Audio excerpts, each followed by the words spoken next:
Amigos do programa Vida e Atitude, bem-vindos à nossa programação de hoje. Olha só, hoje estou com dois convidados muito especiais, é o Diego Melo e também o Bruno Mori Porreca, que fazem parte da Associação Brasileira Cristãos na Ciência. E eles vieram aqui para bater um papo comigo sobre cristianismo, fé e ciência. Então acompanhe com a gente.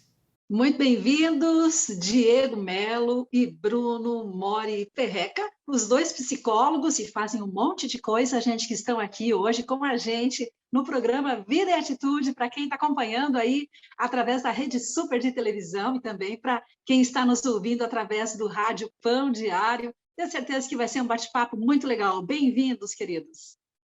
Muito obrigado. O prazer é meu de estar aqui. Legal, rapazes, olha só, vocês fazem um trabalho aí relevante, um trabalho importante, fazem parte aí da liderança da Associação Brasileira de Cristãos na Ciência, não é verdade? E eu queria começar perguntando para vocês, uma pergunta que podemos dizer assim que é emblemática, né? Há realmente conflito entre a fé e a ciência? Quem que vai responder essa para nós? Olha, eu posso começar respondendo. Aí o meu colega ele né, dá uma complementada, né, junto. O Diego, então? Vamos lá, Diego. Olha, Clarice, né, eu poderia dizer que existe, na verdade, um mito sobre este conflito entre a fé e a ciência. E eu poderia até complicar a própria pergunta que você fez, fazendo uma outra pergunta, colocando assim: qual fé? Qual ciência? Porque, às vezes, as pessoas elas têm uma ideia de que a ciência é como se fosse um corpo unificado, né? Como se a gente tivesse uma coisa que a gente pudesse chamar de ciência. Mas não é exatamente assim. Existem vários tipos de ciência. E cada ciência tem uma forma de fazer ciência, tem o seu próprio método, tem a sua própria maneira de ser e de agir. E este conflito perene, né, que existe como se fosse uma guerra entre ciência e religião, na verdade, não existe. Se a gente for parar para pensar na história do desenvolvimento científico, o cristianismo tem uma influência enorme. Se a gente parar para pensar, quantas universidades nós temos que são confessionais, que levam nomes cristãos, quantos cientistas nós temos que são cristãos? Até ao longo da história, nós temos vários. Então, o conflito entre a ciência e a religião na verdade, não passa de um mito. É como se as pessoas falassem que existisse uma disputa, né? Mas essa disputa, onde ela está na realidade? Quem realmente vive este conflito, quem é que fala disso, né? Na verdade, ele é datado, né? Se você for estudar um pouco de história, os historiadores da ciência e da religião que existem hoje, né, quem estuda isso mais profundamente, eles já reconhecem que essa ideia de que existe a ciência, o cientista e o teólogo, o pastor, brigando eternamente para ver quem tem acesso à verdade, isso é uma construção, é datado. Eles sabem, inclusive, quem começou essa divulgação, que era o Andrew Dickson White e o John Henry Draper. Foram lá no século XIX, eram pessoas não religiosas, eram pessoas que tinham problemas principalmente com a igreja institucional, e eles que foram as primeiras pessoas que propagaram esse mito mesmo. E é uma coisa que se difundiu, mas é algo que a gente não vê na história. Por exemplo, se você for ver, por exemplo, uma das primeiras instituições científicas do mundo, que é a Royal Society, que surgiu lá na Inglaterra, ela foi fundada em boa parte por pastores, né? Tipo, eram líderes religiosos, pessoas profundamente religiosas, né? Mesmo na Idade Média, que o pessoal tem uma visão bem sombria da Idade Média, houve investimento da própria igreja institucional sobre o investimento científico. Os padres, os bispos eram mecenas, eles patrocinavam cientistas e pesquisadores. Boa parte, o Diego já mencionou das universidades, muitas delas eram fundadas por cristãos. Harvard foi fundada por cristãos, muitos dos centros científicos do mundo são fundados por pessoas que tinham um comprometimento. Eles entendiam que quando eles estudavam o mundo natural, eles estavam glorificando a Deus. Né? Eles entendiam que quando ele estudava as estrelas, estudava o cosmos, estudava o corpo humano, ele estava numa tarefa de adoração. né? Tipo, ele está estudando o que Deus criou. Então, dizer que há um conflito, né, é um engano. É um engano, infelizmente, ainda muito popular, ainda muito popularizado, aparece na mídia e coisa assim, mas não é real, não existe isso de fato. Diego, Bruno, Diego. Agora, quando a gente fala sobre falando aí sobre a discussão do criacionismo, tá? E a Uhum. teoria da evolução, o que que vocês me falam sobre isso? Esse é um dos temas quentes, sempre teve, né? É um tema que geralmente o que chama muita atenção como cristãos. A gente coordena o grupo local daqui de Curitiba, então sempre aparece isso, né? O que normalmente acontece? As pessoas entendem como se fosse criacionismo e evolucionismo como se fossem blocos de pensamento, assim. Então todos os cristãos pensam desse jeito e todos os ateus pensam daquele outro. O que a gente encontra, na verdade, é que existe uma grande diversidade, mesmo dentre os cristãos, de como você entende a relação da forma como Deus age com o mundo natural, né? Então, tradicionalmente, por exemplo, dentro do cristianismo, tem 4 visões que o pessoal coloca. Na prática tem um pouquinho mais, né? Mas o pessoal normalmente coloca 4 visões. A visão que o pessoal chama de criacionismo mais de terra jovem, que é aquela visão mais comum, até que tem dentro do meio cristão, são 7 dias de 24 horas, o mundo foi criado de 6 a 10 mil anos atrás, é uma forma específica de ler as escrituras. Tem algumas pessoas que eles chamam criacionismo da Terra Antiga, que eles não acreditam, por exemplo, que são 7 dias de 24 horas, são 7 fases, né, que Deus foi criando pontuadamente ao longo de milhares de anos, ou às vezes até de milhões de anos. Eu já vi teólogo dizer que o mundo natural evoluiu, mas a criação do homem é pontual, né? É uma visão. Tem o teísta evolutivo, entre aspas, que é aquele que acha que Deus meio que orientou ou guiou todo o processo evolutivo até nós chegarmos onde nós estamos hoje, né? E tem um outro movimento que existe também, que é muito popular, principalmente dos meios cristãos, ele foi bem difundido, que é o design inteligente. O design inteligente, ele entende que tem proponentes do design inteligente que são criacionistas, terra jovem, assim, e tem alguns que são simpáticos até ao teísmo evolutivo. Mas eles entendem que tem certas estruturas do mundo que elas, pela sua complexidade, elas exigiriam a agência de uma mente inteligente, de um criador, teria que ter uma mente para ter tido projetado aquilo. É uma das visões. Então, são essas 4 principais. Design inteligente, criacionismo da terra jovem, criacionismo da terra antiga e o teísmo evolutivo. Todas elas, quando partilhadas por cristãos, acreditam que que é Deus que cria. Nenhum deles discorda que Deus é o criador, nem nada do tipo. Eles têm discordâncias sobre a forma como Deus atua no mundo, né? Deus criou e guiou, Deus criou e deixou funcionar sozinho, Deus foi interferindo passo a passo no processo. Às vezes tem umas diferenças sobre como que você estuda, entende certos textos bíblicos e tal, mas todos eles são cristãos. Nenhum deles vai dizer, por exemplo, Deus não fez nada, surgiu do além. Não, todos vão dizer que é Deus que é o criador, né? Olha, Clarice, mas também tem também mais um ponto que é interessante, que até mesmo o entendimento de quem é o próprio Darwin, que criou, digamos, né, a, a teoria da evolução das espécies, existe um entendimento equivocado sobre ele. Ele nunca foi uma pessoa que era contra a fé cristã. Se você pegar os escritos de Darwin, você não vai encontrar nenhuma crítica ao cristianismo. Inclusive, poucas pessoas sabem, mas ele até foi seminarista. Ele não terminou a vida dele como teólogo, mas quando ele veio para o Brasil e ele viu uma seringueira, ele falou: Hosana nas alturas. A mulher dele é o que a gente poderia chamar de uma mulher bem crente. Assim. Lógico, ele teve os seus problemas com a fé, ele teve algumas situações traumáticas, ele teve, digamos assim, problemas com a cristandade. E com isso ele teve. Mas o evolucionismo, que é uma teoria aonde, digamos assim, ela é totalmente contrária ao criacionismo, não veio dele, mas veio de quem pegou a teoria dele para fazer isso. Entendi. Interessante, hein? Olha só, quanta coisa dá para falar sobre esse assunto, rapaz. Estou adorando ouvir vocês. E vocês abordam, porque vocês falam, é interessante porque vocês abordam do ponto de vista teológico, certo? É.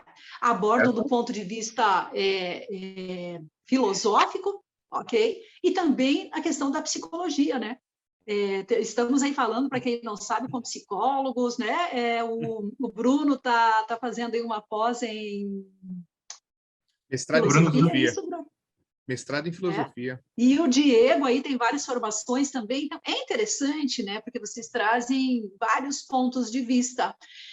E eu queria perguntar para vocês, como vocês fazem parte ali da liderança, né? O Diego está na liderança regional, né, Diego? Da isso. associação Cristãos na Ciência, é o nome da associação brasileira em que vocês participam. E o Bruno faz parte aí da coordenação, não é mesmo? Juntamente aí com o Não, Diego. é, Contem para a eu gente um pouco, tá? Como que nasceu essa ideia? Como que nasceu essa associação tão relevante, podemos dizer, porque acho que traz muito esclarecimento. Inclusive, eu dei uma entrada lá no site de vocês e achei muito, muito interessante. Conta um pouco para nós como é que nasceu tudo isso e quais as iniciativas aí de vocês. Tá bom, tá bom. A Associação Brasileira de Cristãos na Ciência, ela foi oficialmente, né, inaugurada, né, no dia 17 de novembro de 2016, numa conferência em São Paulo. A ABC2, ela acredita principalmente, né, no diálogo entre ciência e religião. Então, hoje, nós poderíamos dizer que as frentes de ação, né, da ABC2, a principal delas são os grupos de estudo, né? Pelo Brasil, nós temos mais de 60 grupos de estudo. Aqui, né, no sul do país, que é a parte que eu coordeno, nós temos 12 grupos. Nós temos os grupos regionais, que são grupos que estão alocados na cidade, né? Então, aqui em Curitiba, nós temos um grupo. E nós temos os grupos temáticos, que são grupos online. Então, por exemplo, existem grupos que trabalham temas específicos, como direito, filosofia, né, entre outras coisas. Nós temos trabalhos com todas as redes sociais, como o YouTube, Instagram, podcasts em parceria com o Bibotalk, onde a gente faz a ABC2 Cast.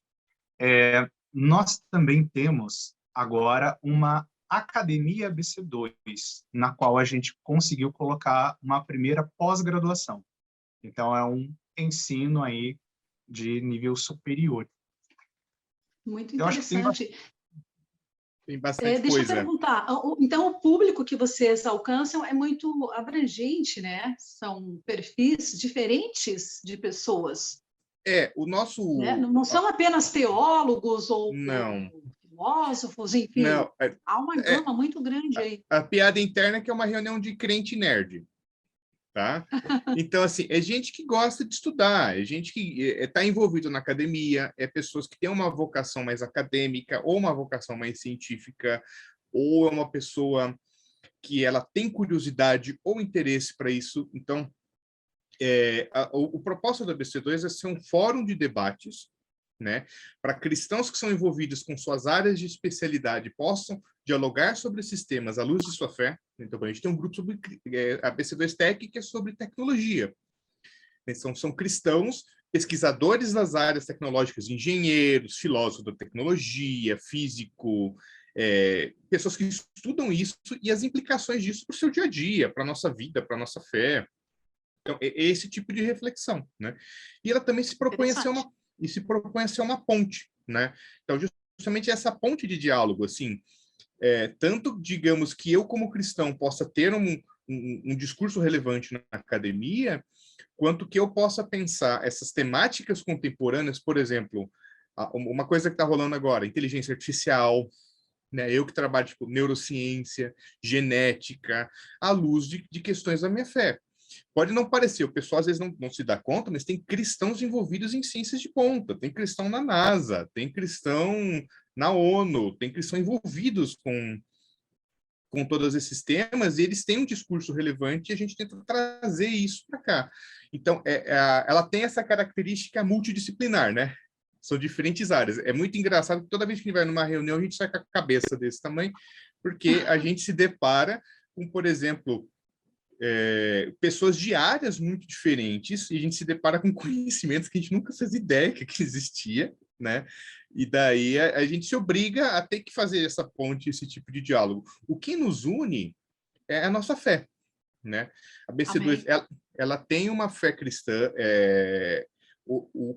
para ser o mais evangélico possível, assim, de não ficar presa a nenhuma denominação específica, não é ligada a uma denominação, a confissão de fé é o Pacto de Lausanne, tá?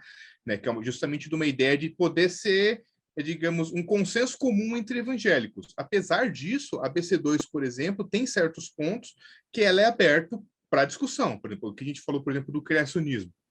Então, tem gente que é diferente das diferentes vertentes. É muito interessante, inclusive, tem um grupo de ciências naturais da BC2. Eles fazem debates específicos sobre isso.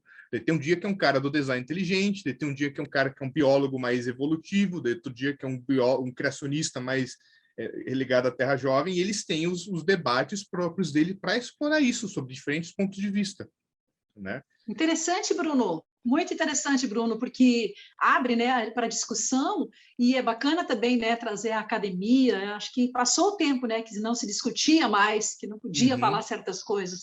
Graças a Deus que agora se pode falar, se pode discutir. Exatamente. Temos essa liberdade, não é mesmo? Principalmente no nosso país, né? Exatamente. Agora, de repente, essa associação aí se torna uma coisa mundial, né? Porque é uma associação brasileira, mas, de repente, claro, está na internet, de repente, se torna uma coisa global, não é mesmo?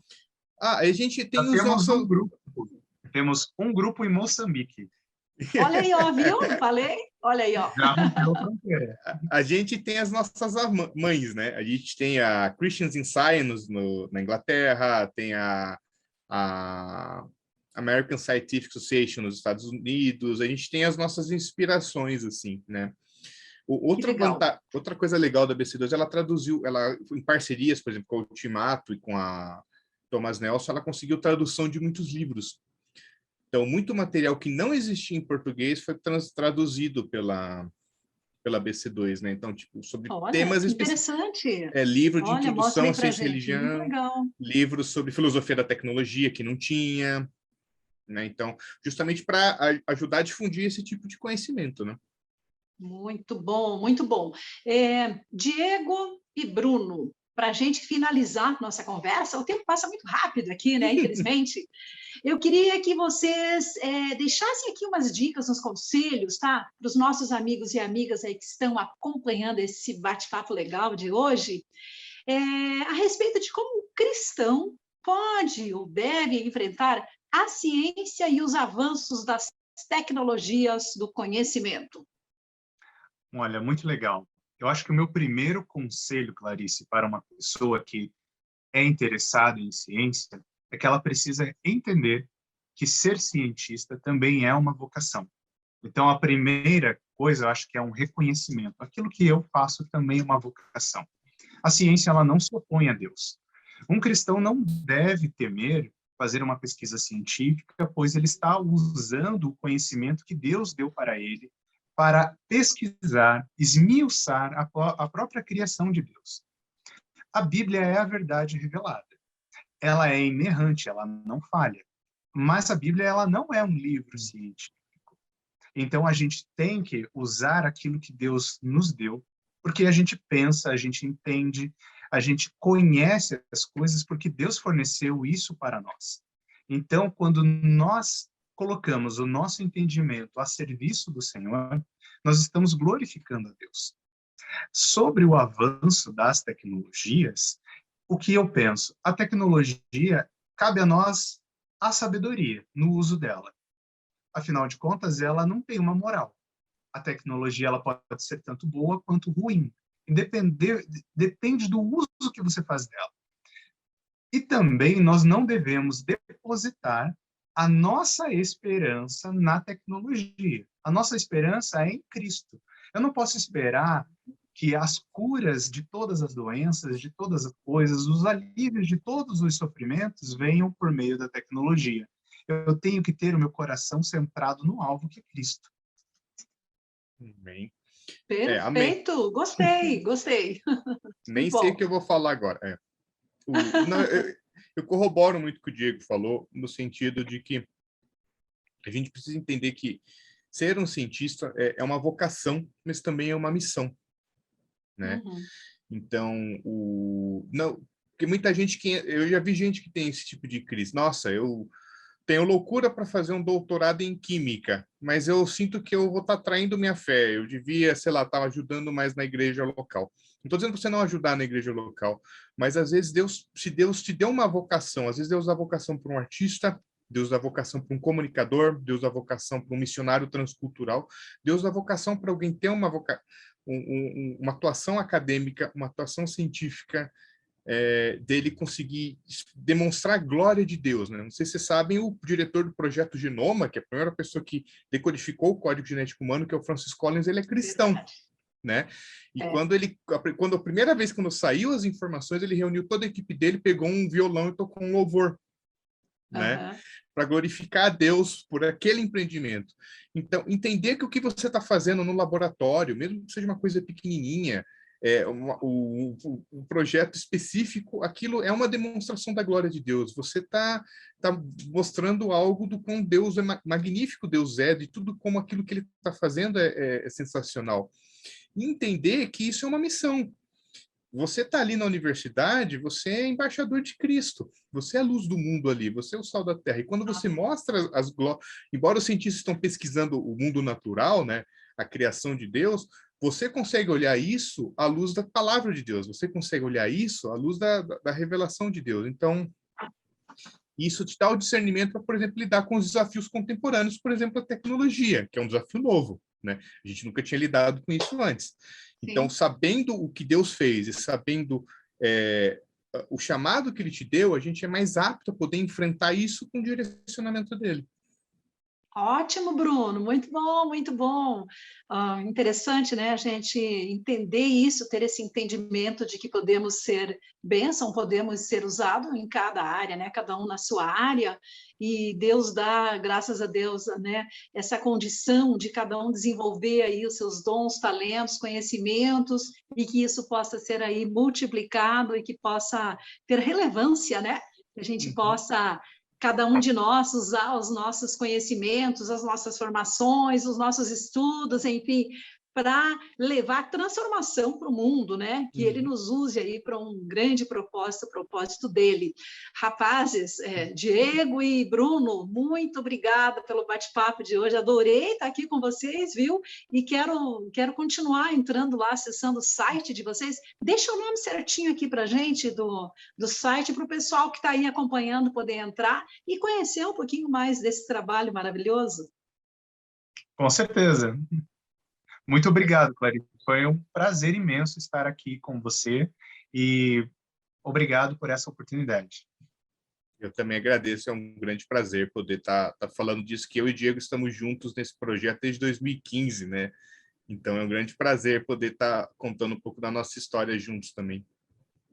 Excelente, que Deus continue usando aí todo esse talento, esses dons que vocês têm para levar realmente conhecimento, transformação, tá? Muito obrigada pela participação de vocês, sucesso e parabéns. Obrigado. Eu vou ficando por aqui com mais um Vida e Atitude. Agradeço aí a sua companhia conosco. Espero que você tenha gostado aí do nosso bate-papo. Aproveite e baixe o nosso aplicativo do Pão Diário e fique por dentro de todos os recursos aí para abençoar a sua vida. Um beijo para você, Deus te abençoe.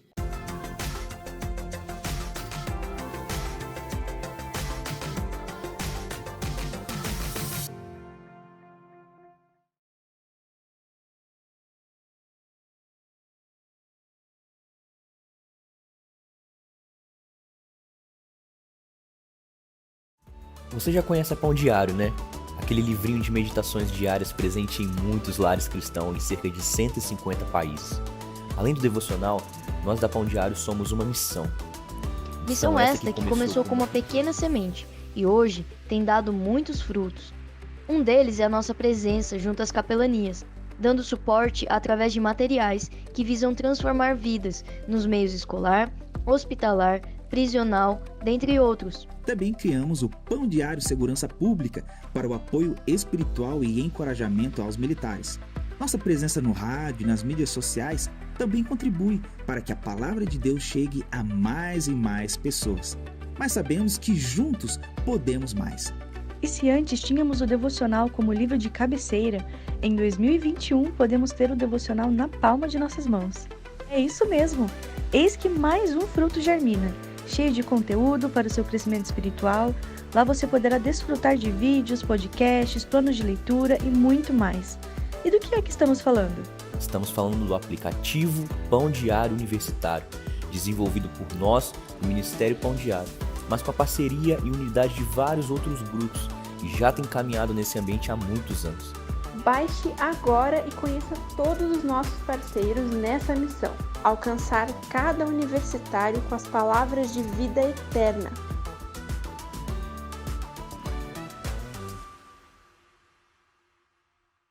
Oi, meu nome é Lucila e eu vim trazer para você uma sugestão com 5 passos de como você pode fazer o seu momento devocional. O primeiro passo é você querer separar um tempo para isso. Do mesmo jeito que você arruma um tempo para escovar os dentes, para almoçar, para lavar o cabelo, porque você sabe que isso é importante para o seu corpo, você também pode e deve separar um tempo para Deus. Separar alguns minutinhos do seu dia é honrar aquele que te deu 24 horas. O segundo passo é você abrir no dia e procurar a passagem ou versículo bíblico que está indicado. E aí, você vai ler o texto sobre essa passagem bíblica. O terceiro passo é você começar a meditar e refletir sobre o que você leu. Mas Deus, o que será que isso tem a ver comigo hoje? Será que Deus quer que eu comece a fazer alguma coisa? Ou será que Deus quer que eu pare de fazer alguma coisa? O que será que isso tem a ver comigo? E aí você já vai automaticamente para o quarto passo, que é a oração. Você vai colocar isso diante de Deus e falar: Senhor, eu quero ter um discernimento do Espírito Santo do que o Senhor quer da minha vida, qual é a tua vontade para mim com essa mensagem.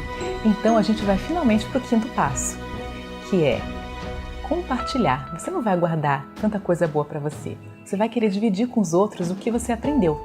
E essa é a ideia, que com o tempo devocional você seja abençoado e que também abençoe os outros. Então não perde mais tempo não. Corre para o lugar secreto, pega a sua Bíblia, seu devocional e começa a derramar o seu coração diante de Deus. Que eu tenho certeza que Ele vai também derramar o coração dele e revelar o coração dele para você.